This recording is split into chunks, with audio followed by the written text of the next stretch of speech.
Buen día alumnos, soy el Profe Zuno y en este video vamos a analizar los ácidos nucleicos. ¿Qué son los ácidos nucleicos? Los ácidos nucleicos van a ser polímeros de alto peso molecular. Esto quiere decir que van a estar formados por diversos monómeros que en este caso les vamos a llamar nucleótido. Para que se pueda formar un nucleótido necesita tener una estructura que tenemos representada en el lado derecho. Esta estructura es la siguiente. Número 1. Necesita tener una base nitrogenada heterocíclica que puede ser de dos tipos, una purina o una pirimidina. En este caso, esta que está señalada por el círculo azul es una base nitrogenada. ¿Por qué se llama base nitrogenada? Bueno, porque tiene la presencia de nitrógeno, es heterocíclica porque va a formar diversos tipos de ciclos y también va a tener diferentes tipos de enlaces no cíclicos y se va a clasificar en dos, purinas y pirimidinas. También va a estar formado por una pentosa, que es un azúcar, que puede ser una ribosa o una desoxirribosa. La diferencia entre la ribosa y la desoxirribosa únicamente es la presencia o ausencia de un grupo oxígeno. En la desoxirribosa no tenemos este oxígeno que está representado ahí y en la ribosa sí lo vamos a tener. Y por último, un grupo fosfato que está representado aquí. La unión de una pentosa, es decir, del azúcar y de la base, forma lo que se conoce como un nucleócido.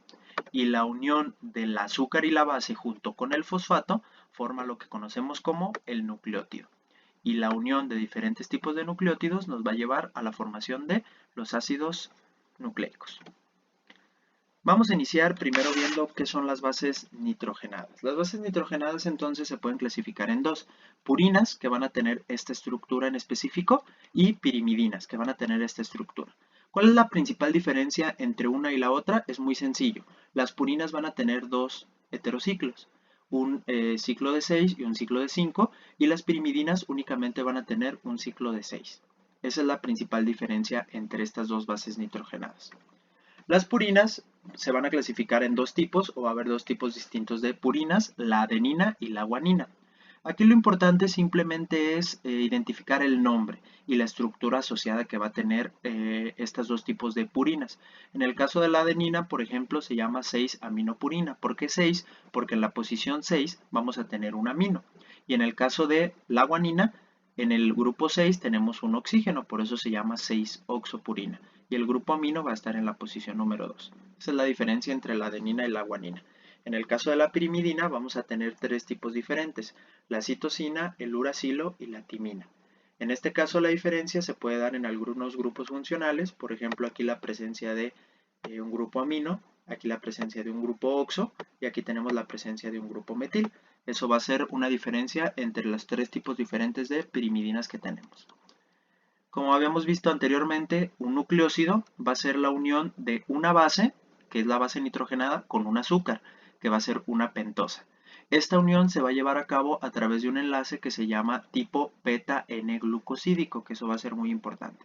Por ejemplo, en este caso nosotros tenemos dos ejemplos, la adenosina y la desoxiadenosina. ¿Cuál es la diferencia? Que aquí se utiliza una ribosa y aquí se utiliza una desoxirribosa, es decir, una ausencia de oxígeno. La unión que se da en este punto, que es el azúcar unida con la base, va a generar lo que se conoce como el enlace beta-N-glicosídico. En este caso también podemos observar que aquí tenemos una adenina y en ambos casos es una adenina, que sería una purina. Y en este otro caso vamos a tener la unión de una pirimidina, que sería una citosina.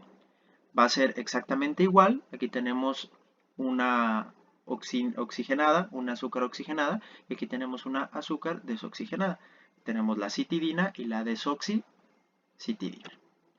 Lo importante de todo esto, para resumir un poquito más sencillo, es que nos aprendamos básicamente que existen 5 tipos de bases, que estas de aquí se llaman purinas y que estas de abajo se llaman pirimidinas. Que la base va a formar un nucleócido cuando se une a un azúcar, que la adenina forma adenosina, la guanina forma guanosina, la citosina forma citidina, el uracilo forma uridina y la timina forma timidina. Y que en caso de tener una ausencia de oxígeno, solamente le ponemos el prefijo desoxi. Ahora vamos a ver los nucleótidos. ¿Cuál es la diferencia entre un nucleócido y un nucleótido? Es muy sencillo, que ahora vamos a tener la unión del grupo fosfato. Y este va a ser mi estructura final. Cuando este grupo fosfato se une a la molécula antes mencionada, entonces se va a formar un nucleótido. La unión de diferentes tipos de nucleótidos va a formar lo que conocemos como un polinucleótido. Aquí va otra cosa muy importante. ¿Cómo se llama este enlace? Se llama enlace fosfodiéster. El fosfato o el grupo fosfato en uno de sus extremos se va a unir con otro nucleótido y esto me va a permitir la unión polinucleótida. Eso se va a dar en el enlace fosfodiéster. Estas polinucleótidos van a formar cadenas, en concreto van a formar dos tipos de cadenas sencillas o cadenas dobles. En el caso de la cadena sencilla tenemos el ejemplo de la RNA, que sería, en el caso del ADN es desoxirribonucleico y en el caso del RN es ribonucleico, ácido ribonucleico. Entonces en este caso tenemos la presencia de uracilo en lugar de timina. En la molécula de ADN, que es la que nosotros tenemos del lado derecho, no va a haber uracilo, siempre vamos a tener timina. Y en las moléculas de RNA, siempre vamos a tener uracilo. Aquí tenemos la doble hélice del ADN, que es el ácido desoxirribonucleico. En resumidas cuentas, ¿cuál es la importancia de los ácidos nucleicos? Esta es la importancia, la formación del ADN o del RNA. En el caso del ADN o DNA, ácido desoxirribonucleico, es el material genético que conlleva la información de los seres vivos. Y en el caso del RNA, va a ser una molécula que va a estar directamente asociada con la producción y con la síntesis de proteínas y de diferentes tipos de biomoléculas. El ADN es una molécula bastante grande, por lo cual va a formar lo que se conocen como superhélices.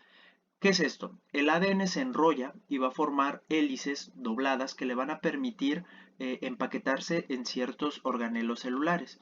Estos organelos celulares son, por ejemplo, la mitocondria, donde se va a llevar a cabo la producción de energía, y estos organelos, concretamente el núcleo, es el que guarda dentro de sí lo que viene siendo la información genética.